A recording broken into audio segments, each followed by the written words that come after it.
En vérité, nous devons désormais réclamer les preuves de la faisabilité des engagements électoraux souscrits et ne plus négliger de soumettre des candidats présidentiables à un rituel désormais nécessaire à sacraliser dans notre pays.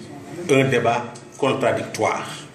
Public, radio-télévisé, en français et en wolof, au moins pour les deux candidats arrivés au second tour du scrutin présidentiel, de clarification de la pertinence et l'efficacité des stratégies et mécanismes de mise en œuvre des offres programmatiques par rapport à la mise en charge des vrais défis de développement qui interpellent le pays. Il n'y a pas d'école pour le président, il n'y a pas pour ministre. L'État, on la maîtrise par la pratique. Et le meilleur apprenant, je pense bien, c'est le jeune, qui apprend avec modestie et courtoisie et qui écoute les autres.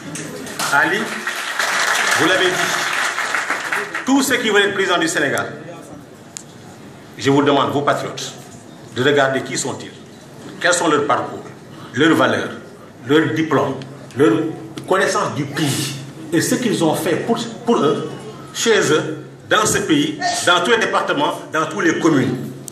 Quelles sont leurs relations avec l'argent public? Quels ont été leurs apports dans la vie de leur collège, leur lycée, leur université et leur village? S'ils nous battent dans la comparaison, suivez-les. C'est vrai, ils vont nous battre par l'âge. Parfois, ils nous battront par la richesse. Et pourtant, ils n'ont pas plus géré que moi de l'argent, mais j'ai refusé d'en voler.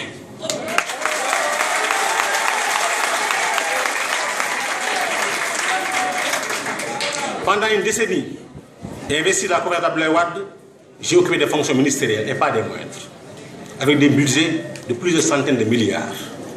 Monsieur le président Wade, il m'a fait donner tous les pouvoirs, de proposition à la nomination, de révocation, d'orientation, d'application, sans intrusion étouffante. Je pouvais tout faire, mais mon éducation m'a interdit de faire autre chose. Mon intuition pour l'avenir m'a interdit de faire autre chose. Par simplement, en classe de CM1, quand on a une rédaction, nous demandant quand on sera grand, que voulez-vous devenir? J'ai écrit, en classe de CM1, mon institut vit encore, M. Ndour, je vais être président du Sénégal.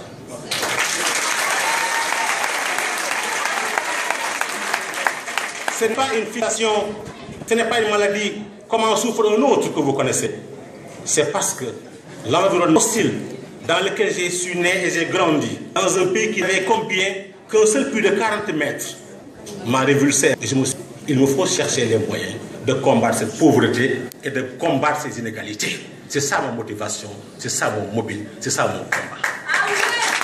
Si c'était autre chose, j'allais vivre dans des palais ou dans des châteaux, rouler dans des voitures les plus chères, comme les autres l'ont fait, mais je ne cherche pas la richesse. Je cherche la gloire historique par des faits inoubliables qui profitent à jamais à des générations.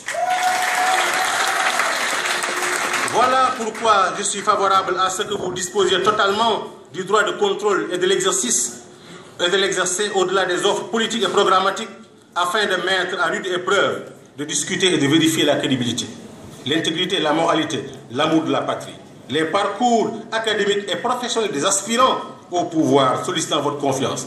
Pour mon cas, je vous renvoie à la lecture de mon livre « Le courage d'agir, une nouvelle vision de la politique au Sénégal » paru chez l'Harmattan à Paris en 2014, où la carte d'identité idéologique d'Aliou Sow s'y trouve. Personne n'a encore pu remettre en cause une seule ligne de ce livre car j'ai parlé en écrivant sous serpent. En faisant preuve de discernement et de rigueur dans nos choix politiques, en tant qu'électeur averti et capable de sanctionner positivement ou négativement par notre pouvoir souverain de vote, nous franchirons un pas de plus dans notre éveil démocratique en moralisant notre rapport aux politiques autour du culte de la performance et du résultat. Pourquoi aujourd'hui créer? D'aucuns vous diront, Aliou Sow a toujours chanté Wade. Je ne cesserai jamais de le chanter. Pourquoi créer un parti alors que Wade a un parti? Pourquoi aller dans le chiffre? En 2005 déjà, j'étais ministre. Je disais, Paul de Wade, nul acteur politique au Sénégal n'a la dignité de mon alliance. Qui peut être, il pouvait être en alliance ou en concurrence, en compétition ou en adversité. Mais l'allégeance politique, le seul digne de cela, s'appelle Wade. À son âge, il n'est plus candidat à aucun poste électif. Pourquoi diable doit suivre d'autres pour faire tomber certains, pour élire d'autres? J'ai des propositions pour le Sénégal, une ambition pour le Sénégal qui ne concorde pas, qui ne coïncide pas avec l'ambition de mon mentor et de mon maître.